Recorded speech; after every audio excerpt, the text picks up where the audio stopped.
भई एक सवाल बहुत लोगों के मन में इस तरीके का होता है कि बचपन से कोई माता-पिता के साथ दोनों के साथ रहे, तो वो उसकी ज़िंदगी के लिए अच्छा रहता है बाद में।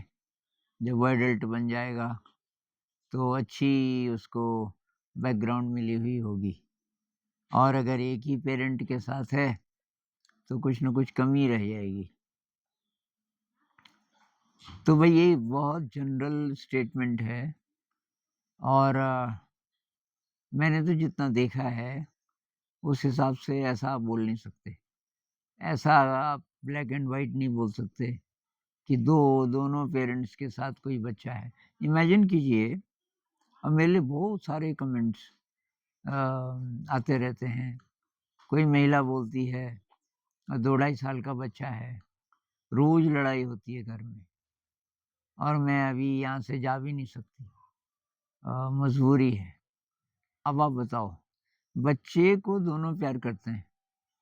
बच्चे को माँ भी प्यार करती है और पिताजी भी कोशिश करते हैं, लेकिन पिताजी की और माँ की नहीं बनती। तो जो बच्चा रोज़ अपने माता-पिता को झगड़ा करते हुए मुँह फुला के बैठे हुए हैं, एक-दूसरे से बात नहीं कर रहे हैं, रोज़ देख रहा है, उसके दिमाग पे क्या इम्प्रेशन होगा? उसको क्या फ़ायदा हुआ दोनों के साथ रह के?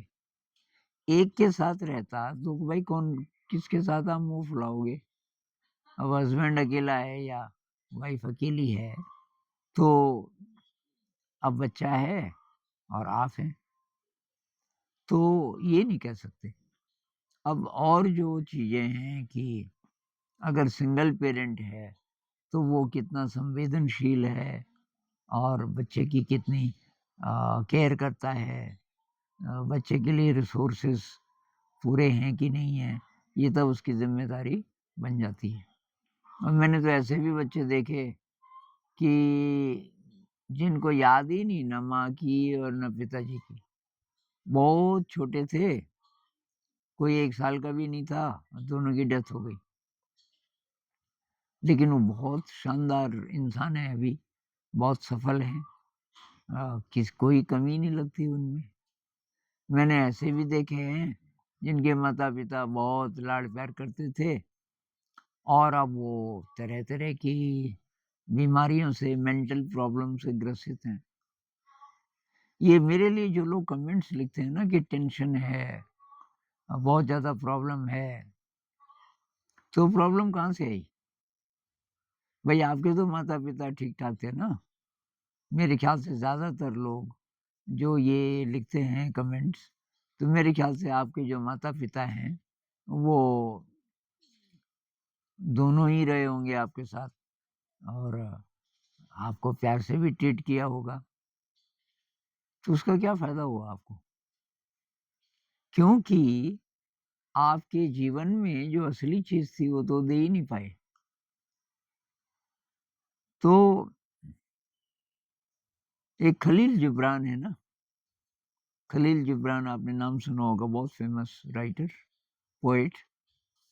वो कहते हैं, "your children are not your children, they come through you but not from you." आपके जो बच्चे हैं, वो आपके नहीं हैं। वो तो अनंत की आत्माएँ हैं, अनंत जगत की। उन्होंने आपको चुना, आपके थ्रू इस जगत में आना चाहते थे। अब आप उस उनको क्या दे सकते हो? तो अगर माता-पिता दोनों साथ हैं, चाहे दोनों नहीं भी हैं, एक ही भी है, असली बात ये है कि उस घर में बच्चे के लिए परिवेश कैसा है। अगर बच्चा ढाई 3, 4 साल का है, तो वो प्रकृति के एलिमेंट से खेल सकता है, ऐसा आप इंतज़ाम करते हो कि वो रेत के साथ, पानी के साथ, हवा के साथ खेल सके। वो तरह-तरह के पशु-पक्षी जानवरों से उसका पाला पड़े। अ, उसको आज़ादी हो क्रिएटिव होने की, कोई म्यूज़िकल इंस्ट्रूमेंट्स हों, जैसे-जैसे वो बड़ा होता है, 3-4 साल का भी होता है, कुछ म्यूज़िक से संबंधित कोई ढोलक है, कुछ और चीज़ें हैं, और 6-7 साल का हो गया, तो कोई हारमोनियम है। तो अब ये है कि आपके अंदर गिल्ट हो सकता है। मान लीजिए कि आप नहीं देखभाल कर पाए अपने बच्चे की, डिवोर्स हो गया और आप मान लीजिए कि पुरुष हैं और आपको ये बार-बार लगता है, जब बच्चा बहुत छोटा था और तब आप अलग हो गए थे और अब बच्चा तो हो गया 28, 30, 32 साल का और आप कोई कुछ नहीं कर पाए उसके लिए। आपके अंदर ही गिल्ट हो सकता है कि काश मुझे मौका मिला होता, मैं अपने बेटे के लिए कुछ करता, अपना बेटा। तो ये सेंटिमेंटैलिटी है। भई आप अपने लिए क्या कर पाए पहले? आप ज़िंदगी में क्रिएटिव हो, आध्यात्मिक हो, थोड़ा मेडिटेशन इत्यादि ट्राई किया, आप निस्वार्थ सेवा करते हो। अगर ये सब करते हो और जिसको आप अपना बोलते हो, मेरा बच्चा, बाकी दुनिया से आपको कुछ लेना-देना नहीं है। बस मेरा बच्चा और उसकी देखभाल आप कर भी नहीं सकते थे। मान लीजिए परिस्थिति ऐसी थी कि आप पास जाते तो फिर झगड़ा होता, मान लीजिए, तो आपने दूर ही रहना ठीक समझा। लेकिन अब ये मन में आता है कि मैं ये नहीं कर पाया, वो नहीं कर पाया। ये तो आपकी प्रॉब्लम है, ये सेंटिमेंटैलिटी है और आपके पास जो बच्चे हैं, तो उनके माता-पिता कोई भी हों, कोई फ़र्क नहीं पड़ता। लेकिन अगर वो आप टीचर हैं, मान लीजिए, आपके संरक्षण में हैं, आपके अड़ोस-पड़ोस में, उनके लिए कुछ कीजिए और कुछ क्या करोगे?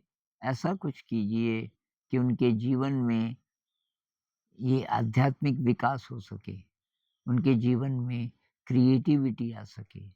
बच्चे उसको अपना मानते हैं, जो ये अंदर की खुराक बच्चे को दे सकते हैं। बाहर-बाहर की देखभाल तो सब पशु करते हैं ना। भई कुत्ते, बिल्ली, घोड़ा ये गाय-भैंस अपने बच्चे की तो सब देखभाल करते हैं ना और बच्चे को चाटते हैं। बिल्ली देखो कितना देखभाल करती है, बिल्ली के बच्चे होते हैं और एक ही जगह भी नहीं, वो जगह बदलती रहती है, पता नहीं क्या बात है। कैसे ढूँढती है सही जगह। जैसे ही बच्चे बड़े हुए, उनको छोड़ देती है। तो ये फिज़िकल देखभाल तो सभी करते हैं। असली बात है कि इंसान के बच्चे की देखभाल क्या कोई करता है आजकल? इसमें कोई ग्लोरिफ़िकेशन नहीं है कि साहब माता-पिता दोनों साथ हैं। दोनों हैं तब ज़्यादा रिस्पॉन्सिबिलिटी है।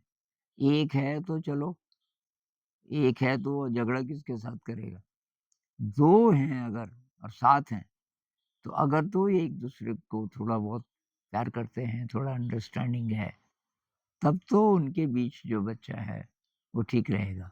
लेकिन उनकी अंडरस्टैंडिंग अच्छी नहीं है, मेरे हिसाब से तो बच्चे को बिल्कुल नहीं रहना चाहिए उनके साथ। अब वो लड़ते रहें, मरते रहें, लेकिन बच्चे को निकालो वहाँ से, वो गड़बड़ माहौल है।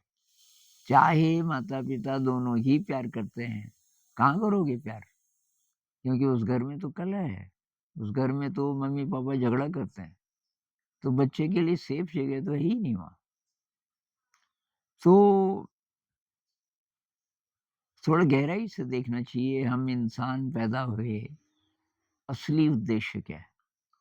असली उद्देश्य में मदद कीजिए जितना कर सकें। जहाँ आप मदद कर ही नहीं सकते, तो उसको लेके और गिल्ट पैदा कर लो अपने अंदर, ये तो समझदारी नहीं है। आप अपनी शक्ति को और भी कम कर रहे हो। इस पे और बात करेंगे। नमस्कार।